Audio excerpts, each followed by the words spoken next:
4 मास की योग निद्रा के बाद जब भगवान श्री विष्णु जागृत अवस्था में आते हैं, अपने प्रिय भक्तों को दर्शन देते हैं, तुलसी महारानी से उनका विवाह होता है, चातुर्मास का समापन होता है और फिर से एक बार सृष्टि में यज्ञ इत्यादि सभी मांगलिक कार्य आरंभ हो जाते हैं। कार्तिक मास के शुक्ल पक्ष में आने वाली इस देवोत्थान एकादशी को प्रबोधिनी एकादशी के नाम से भी जानते हैं और इसी दिन से भीष्म पंचक का भी आरंभ हो जाता है। और ऐसी ही देव उठनी एकादशी बस कुछ ही दिनों में आने वाली है। लेकिन इस बार आने वाली देवोत्थान एकादशी का पालन 2 अलग अलग दिन किया जा रहा है। और ऐसा क्यों है? आखिर कौन से दिन देवोत्थान एकादशी का पालन करना चाहिए? इस संशय के पीछे का छिपा हुआ कारण क्या है? एकादशी आरंभ होने का और पारण करने का समय क्या रहेगा? और अगर हम द्वादशी के दिन एकादशी व्रत रखते हैं तो क्या एकादशी तिथि पर अन्न ले सकते हैं? उससे कोई पाप या अपराध तो नहीं लगेगा? ऊपर से इसी एकादशी के अगले दिन सोम प्रदोष व्रत भी आ रहा है, तो फिर एकादशी का पारण कैसे करेंगे? और तुलसी विवाह किस दिन मनाना चाहिए? ये और ऐसे आपके बहुत सारे प्रश्नों के बारे में आज हम चर्चा करने वाले हैं। तो अंत तक इस वीडियो में साथ रहिएगा, क्योंकि अगर बीच में साथ छूट गया तो सब कुछ छूट गया और संशय वैसा का वैसा ही रह जाएगा। तो चलिए आज के इस वीडियो में जानते हैं कि इस बार देवोत्थान एकादशी कब आ रही है, इस दिन के शुभ मुहूर्त कौन से हैं, अगले दिन पारण करने का समय क्या रहेगा, और अगर द्वादशी के दिन व्रत रखते हैं तो एकादशी पर अन्न लेना चाहिए या नहीं। आइए आज का देव उठनी एकादशी कब है विशेष वीडियो आरंभ करते हैं। सबसे पहले जानते हैं कि इस बार कौन से दिन एकादशी तिथि आरंभ हो रही है। तो देखिए, कार्तिक मास के शुक्ल पक्ष की देवोत्थान एकादशी तिथि इस बार आ रही है 1 नवंबर 2025 शनिवार के दिन। लेकिन हम एकादशी व्रत का पालन करेंगे 2 नवंबर 2025 रविवार के दिन। और ऐसा क्यों है, तो उसके पीछे का रहस्य क्या है वो मैं आपको इस वीडियो में आगे बताऊंगी। लेकिन सबसे पहले हम जानते हैं कि इस बार देवोत्थान एकादशी व्रत के दिन यानी कि 2 नवंबर 2025 के दिन शुभ मुहूर्त कौन से हैं और अगले दिन व्रत का पारण करने का समय क्या रहेगा। इस बार देवउठनी एकादशी का पालन हम कर रहे हैं 2 नवंबर 2025 रविवार के दिन। ये कार्तिक मास के शुक्ल पक्ष में आने वाली अत्यंत महत्वपूर्ण एकादशी है। इस एकादशी का पारण करने का समय रहेगा अगले दिन यानी 3 नवंबर 2025 सुबह 6:43 से लेकर 10:21 के बीच में।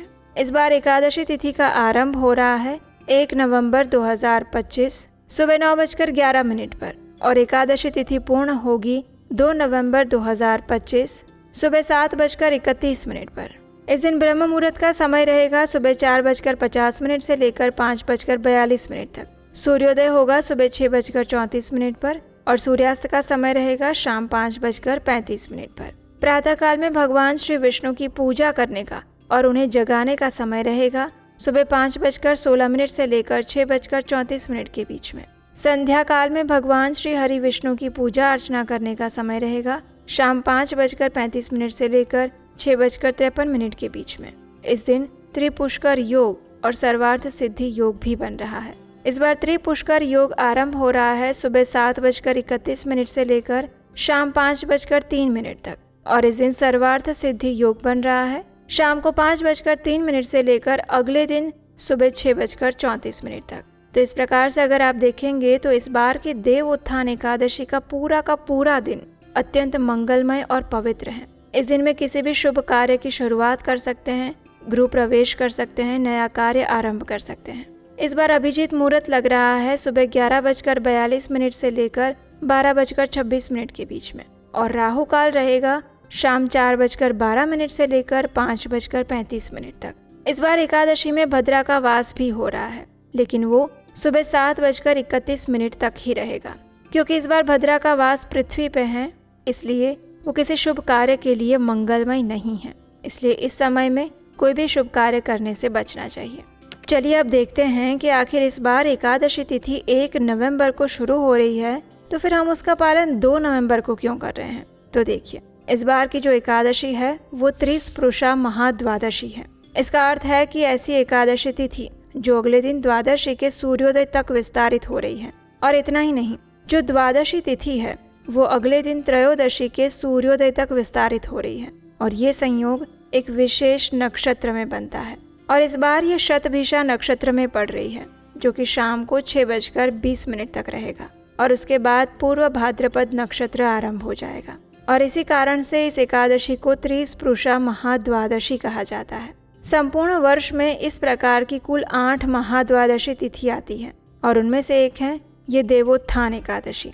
इसलिए भले ही देवोत्थान एकादशी का प्रारंभ 1 नवंबर से हो रहा हो, लेकिन फिर भी एकादशी का पूर्ण और वास्तविक फल अगर प्राप्त करना चाहते हैं तो हम इसका पालन 2 नवंबर 2025 के दिन ही करें। शास्त्रों में वर्णन आता है कि जब इस प्रकार त्रिस्पृशा एकादशी तिथि आती है तो उसका पालन महाद्वादशी के दिन करना चाहिए, यानी एकादशी के दिन नहीं अपितु द्वादशी के दिन एकादशी व्रत का पालन करना चाहिए। पद्म पुराण और मार्कंडेय पुराण में वर्णन आता है कि जो व्यक्ति वर्ष में आने वाली इस 8 महाद्वादशी का पालन नहीं करता है उसे संपूर्ण विश्व के प्रलय होने तक यमपुरी में वास करना पड़ता है। शास्त्रों में ये भी वर्णन आता है कि इस प्रकार महाद्वादशी तिथि जब भी आती है तो भक्तों को महाद्वादशी का सम्मान करना चाहिए, क्योंकि महाद्वादशी के दिन एकादशी व्रत का पालन करने से एकादशी तिथि का फल भी अपने आप मिल जाता है। इसलिए किसी भी प्रकार का संशय मन में मत रखिएगा। एकादशी का दिन छोड़ के अगले दिन द्वादशी पर ही इस व्रत का पालन करना चाहिए। और गलती से भी इस बार 1 नवंबर को एकादशी व्रत का पालन करने की कोई आवश्यकता नहीं है।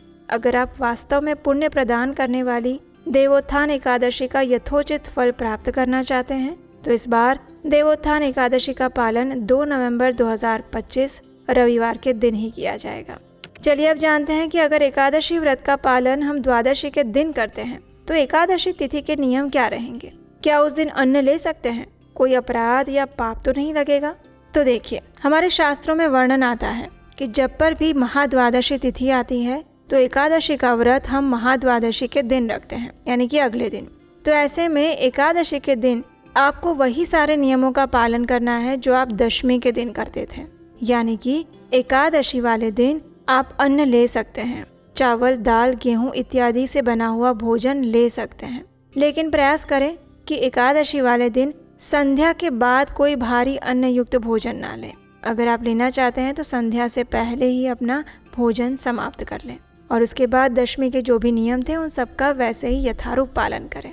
और फिर अगले दिन महाद्वादशी के दिन आप एकादशी के सारे नियमों का पालन करें, जैसे कि सुबह ब्रह्म मुहूर्त में उठना, मंगल आरती करना, उपवास का पालन करना, अधिक से अधिक हरे कृष्ण महामंत्र का जप करना, एकादशी की कथा का अवश्य श्रवण करना। ये सारे कार्य आप महाद्वादशी पर कीजिए और फिर अगले दिन यानी कि त्रयोदशी के दिन निर्धारित समय के अंदर में इस एकादशी व्रत का पारण करना है।